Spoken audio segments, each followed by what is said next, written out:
Hello my dear friends, you're in the Military Summary channel. In this video we're going to discuss the most important events that took place during the previous 12 hours. We have lots of very interesting updates, so let's start. And first we're going to talk about the conflict on the territory of Ukraine, where the situation with long-range strikes is changing. And it seems that the situation is changing in the Russian favor.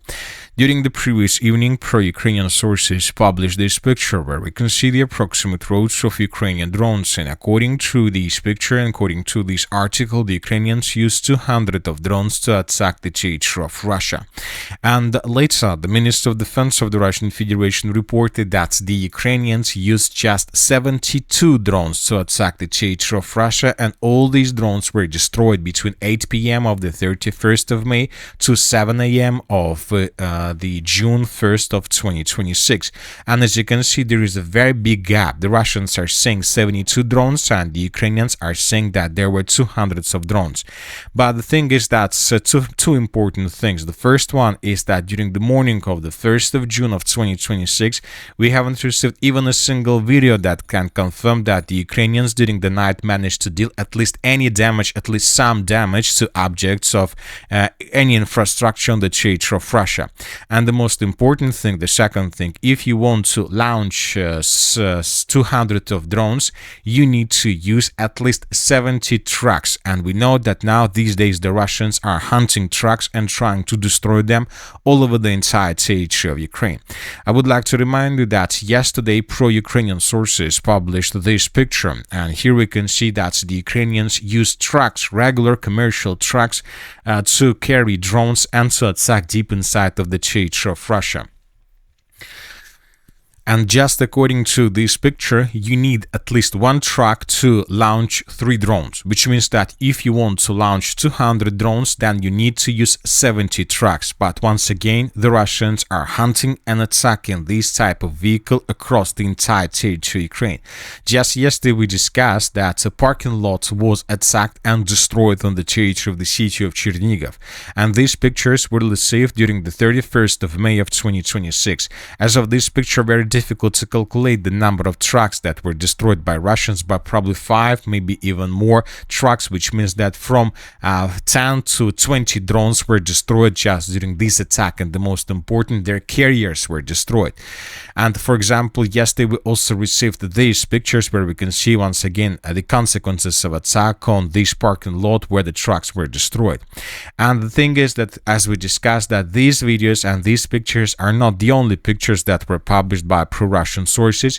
For example, during the previous night, pro-Russian sources published another batch of photos and pictures where we can see how another parking lot was damaged and destroyed as a result of the Russian drone attack. And as of this picture, we can see probably maybe 10 or 15 trucks that were located in this area, and at least 4 or 5 of them were completely destroyed as a result of attack. Another important area is the city of Nikopol. This morning we also received the video and the pictures from this area where we can see more trucks that were destroyed by Russians as a result of attacks.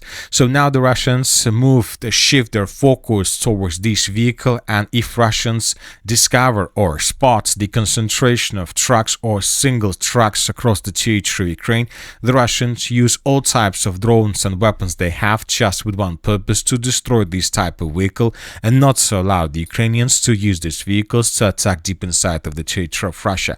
And now we see that the Ukrainians these days reduce the number of drones they use to attack the territory of the Russian Federation. For example, once again, according to pro-Russian sources, during the previous night, the Ukrainians used 72 drones to attack the territory of Russia. During the previous night, 216 drones.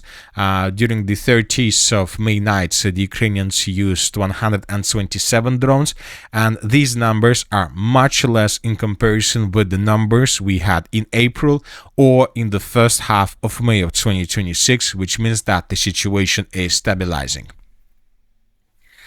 Another important area is the northwestern parts of Ukraine, the territory between the border with Poland and this capital of Ukraine, the city of Kyiv. We're talking about this corridor.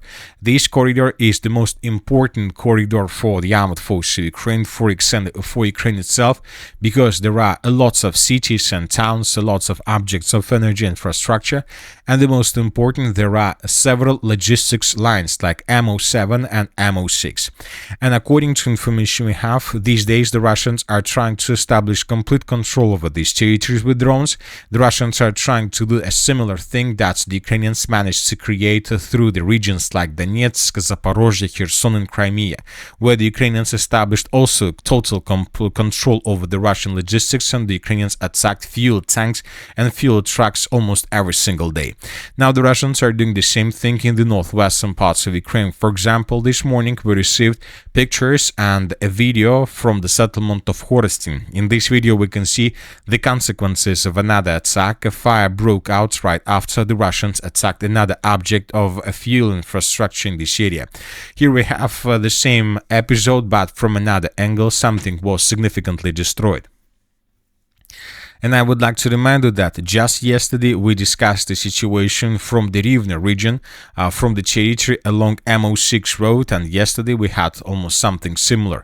The Russians attacked another object of energy infrastructure. The Russian drones were flying over this territory, searching for Ukraine's fuel facilities, oil bases and so on. And when the Russians discovered another oil base, this oil base was immediately destroyed. So if we increase the number of updates, let's say from the 1st of May of 2026, we would see that the Russians are trying to establish complete control over these territories. But the problem and the thing is that the Russians started this process just probably during the second half of May, which means that the Russians are just at the beginning of the situation. But one thing is clear, the Russians will intensify their activity through the northwestern parts of Ukraine, and more attacks and more explosions would be recorded within the June of 2026. And these attacks and this situation can lead to complete fuel collapse on the territory of Ukraine. So something similar that we can see right now through Crimea, Kherson, Zaporozhye and Donetsk regions. Now let's move further and let's discuss the situation on the ground. During the previous night we received lots of very interesting updates, and first let's talk about the Zaporozhye direction. According to several pro-Russian sources, as a result of offensive operation, the Russians managed to break through Ukraine's defense to improve their position significantly and to enter the eastern parts of the settlement of Liubytske. This village is located to the west of the settlements of Rizdvyanka and DRUZHKIVKA, which means that currently the clashes are taking place for these territories. The clashes are taking place for the village. The Russians are trying to improve their positions and to force the Ukrainians to fall back from this area. So this is a very important situation, and this village is a very important one because the village of Liubytske is located along TO408 road.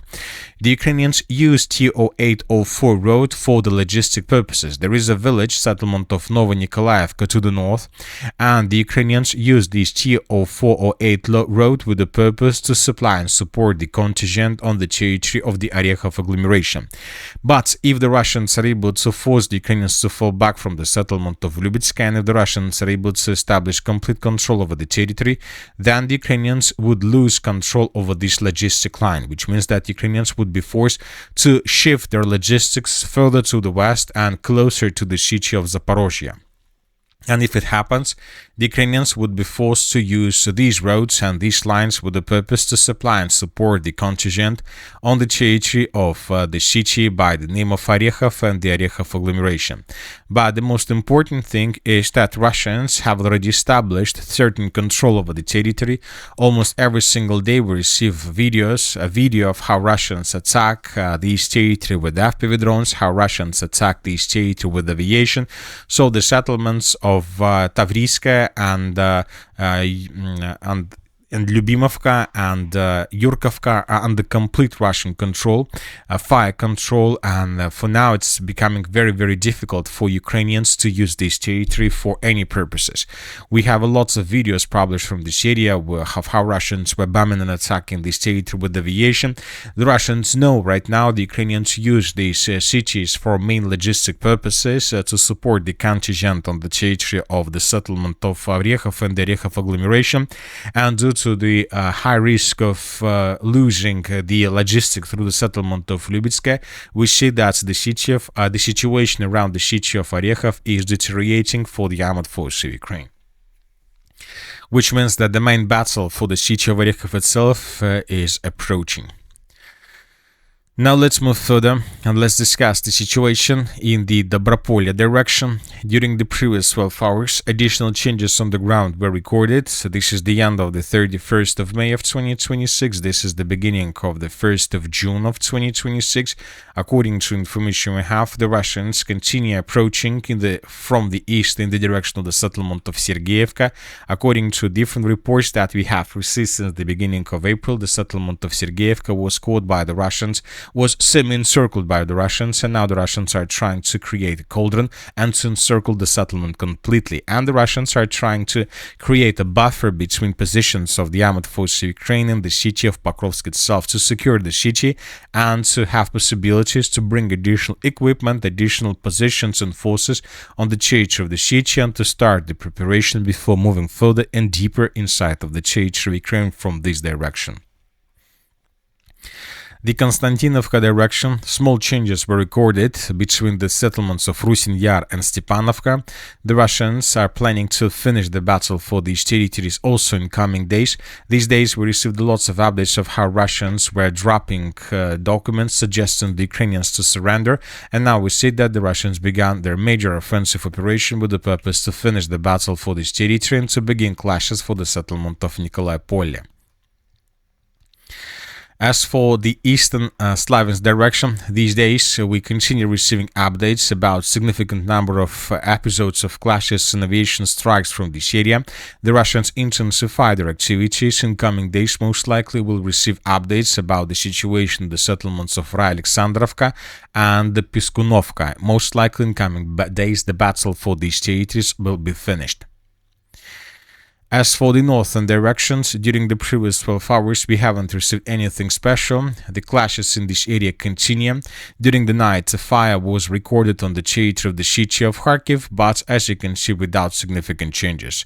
Another important thing is that this morning we start receiving updates that French authorities arrested another vessel, another commercial vessel that was moving through the Atlantic Ocean.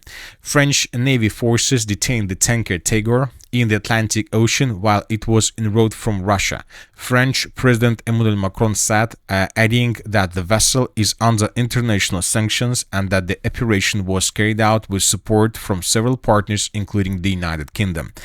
I would like to remind you that we haven't received almost anything on this matter for a very long period of time, but something probably changed and the French authorities decided to arrest another tanker that allegedly belonged to the Russian Shadow Fleet. Very interesting situation. This means that the European Union, it seems that wants something from Russia, and now they are trying to use this tool to force the Russians maybe to start the negotiation process or to finish the process of choosing a negotiator from the European side.